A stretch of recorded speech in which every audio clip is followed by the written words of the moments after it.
नमस्कार, आप देख रहे हैं स्काईनेट टीवी इंडिया। पेश आज के मुख्य समाचार। चुनाव आयोग ने आज गुरुवार 14 मार्च को इलेक्टोरल बॉन्ड का सारा डेटा अपने वेबसाइट पर जारी कर दिया। वेबसाइट में 763 पेज की 2 लिस्ट अपलोड की गई हैं। एक लिस्ट में बॉन्ड खरीदने वालों की जानकारी है, वहीं दूसरी में राजनीतिक दलों को मिले बॉन्ड की डिटेल है।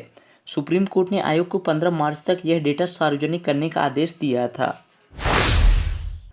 पूर्व आईएएस अफसर ज्ञानेश कुमार और सुखबीर संधू चुनाव आयोग में नए चुनाव आयुक्त होंगे। केंद्र सरकार ने गुरुवार शाम को नोटिफिकेशन जारी किया। सुखबीर उत्तराखंड के चीफ सेक्रेटरी और एनएचएआई के चेयरमैन रह चुके हैं। वहीं ज्ञानेश कुमार 1988 बैच के केरल कैडर के आईएएस अफसर हैं। वे गृह मंत्रालय में भी रह चुके हैं। दुनिया के सबसे ताकतवर रॉकेट स्टारशिप का तीसरा टेस्ट करीब करीब सक्सेसफुल रहा। इसे 14 मार्च को शाम 6:55 पर टेक्सास के बोका चिका से लॉन्च किया गया था। स्टारशिप को स्पेस में ले जाने के बाद 7:59 पर हिंद महासागर में लैंड करना था, लेकिन पृथ्वी के वातावरण में री एंट्री के बाद जब रॉकेट 65 किलोमीटर ऊपर था तब उसका संपर्क टूट गया था। वन नेशन वन इलेक्शन पर विचार के लिए बनाई गई पूर्व राष्ट्रपति रामनाथ कोविंद की अध्यक्षता वाली कमेटी ने गुरुवार 14 मार्च को राष्ट्रपति द्रौपदी मुर्मू को अपनी रिपोर्ट सौंप दी है। यह 18,626 पन्नों की है। इसमें कहा गया है कि पैनल का गठन 2 सितंबर 2023 को किया गया था। यह रिपोर्ट स्टेक होल्डर्स एक्सपर्ट से चर्चा के बाद 191 दिन की रिसर्च का नतीजा है। प्रधानमंत्री नरेंद्र मोदी ने गुरुवार 14 मार्च को दिल्ली के जवाहरलाल नेहरू स्टेडियम पहुंचे। उन्होंने दिल्ली के 5,000 स्ट्रीट वेंडर्स समेत 1 लाख वेंडरों को पीएम स्वनिधि योजना के तहत लोन बांटा। पीएम ने प्रधानमंत्री दिल्ली मेट्रो के 2 नए कॉरिडोर की भी आधारशिला रखी। सीएम भजनलाल शर्मा की कैबिनेट की दूसरी बैठक में पेट्रोल डीजल के दाम कम करने का फैसला लिया गया है।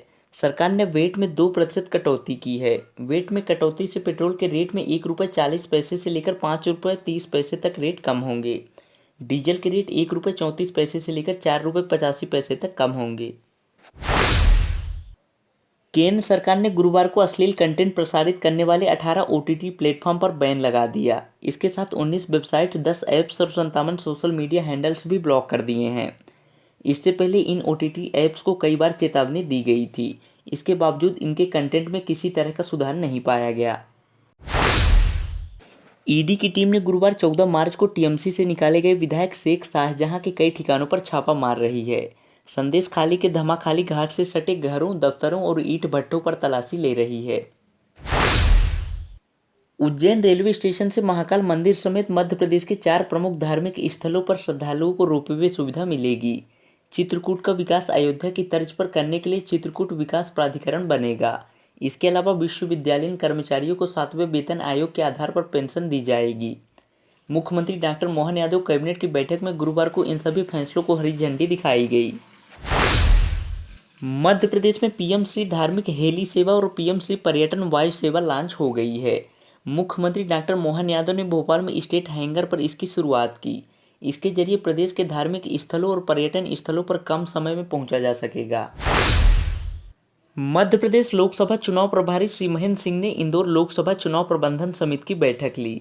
बैठक को संबोधित करते हुए श्री महेंद्र सिंह ने कहा कि विधानसभा चुनाव में इंदौर में हमें जिन 469 बूथों पर पराजय का सामना करना पड़ा था, उन बूथों के साथ ही समस्त बूथों पर माननीय प्रधानमंत्री जी ने जो 3 बातें राष्ट्रीय परिषद बैठक में कही थी, उन्हें बूथों तक पहुंचाना और विजय से प्राप्त करना है, जिसमें बूथ समितियों की बैठक लेना, बूथ पर निवासरत लाभार्थियों का सम्मेलन करना, साथ ही सभी मतदाताओं तक मोदी जी का प्रणाम पहुंचाना है।